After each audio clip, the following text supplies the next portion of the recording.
Hi friends, இன்றைக்கி நம்ம சேனலில் கொள்ளு சட்னி எப்படி செய்கிறதுன்னு பார்த்துடலாம். ஸ்டவ்வை ஆன் பண்ணிவிட்டு ஒரு பேனில் 1 ஸ்பூன் அளவுக்கு எண்ணெய் சேர்த்து 5 காஞ்ச மிளகாயை ஃப்ரை பண்ணிடலாம். 3 கைப்பிடி அளவுக்கு கொள்ளு சேர்த்து நல்லா வறுத்துடலாம். கால் வலி இருக்கிறவங்க இதை அடிக்கடி சாப்பிட்றதுனால வலி கொஞ்சம் கொஞ்சமாக குறைய ஆரம்பிக்கும். கொலஸ்ட்ராலை கம்மி பண்ணுறதுக்கும் இது ரொம்ப உதவியாக இருக்கும்.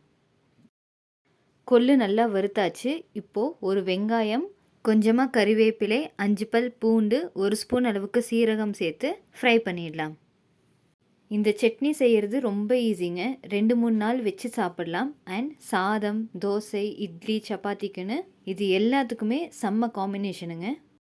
வெங்காயம் எல்லாம் நல்லா வதங்கியாச்சு.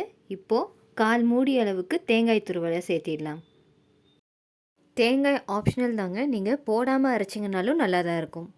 எல்லாம் நல்லா வறுத்தாச்சு. இப்போது சின்ன நெல்லிக்காய் அளவுக்கு புளி, 1 கைப்பிடி அளவுக்கு கொத்தமல்லி சேர்த்துட்டு நல்லா ஃப்ரை பண்ணிவிட்டு ஸ்டவ்வை ஆஃப் பண்ணிடலாம். நல்லா ஆறட்டும். ஆறுனதும் மிக்சியில் சேர்த்து அரைச்சிடலாம்.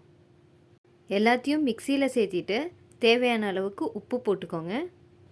கொஞ்சமாக தண்ணி சேர்த்திக்கோங்க, அப்போ தான் நல்லா நைஸாக அரையும். கடைசியாக சின்ன கடாயில் கொஞ்சமாக எண்ணெய் போட்டு கடுகு, கருவேப்பிலை, உளுத்தம்பருப்பு, வரமிளகா சேர்த்து தாளித்து சட்னியில் போட்டிங்கன்னா டேஸ்ட் நல்லாயிருக்கும். பட் எங்கள் வீட்டில் அவ்வளோவா தாளிப்பு பிடிக்காதுன்னு நான் சேர்த்தலை. சுட சுட சாதத்துக்கு நெய் போட்டு சட்னியை கலந்து சாப்பிட்டு பாருங்கள், அவ்வளோ டேஸ்ட்டாக இருக்குங்க. நாளைக்கு எல்லாருக்கும் பிடிச்ச ஈஸியான ரெசிபியோடு சந்திக்கிறேன். டாடா.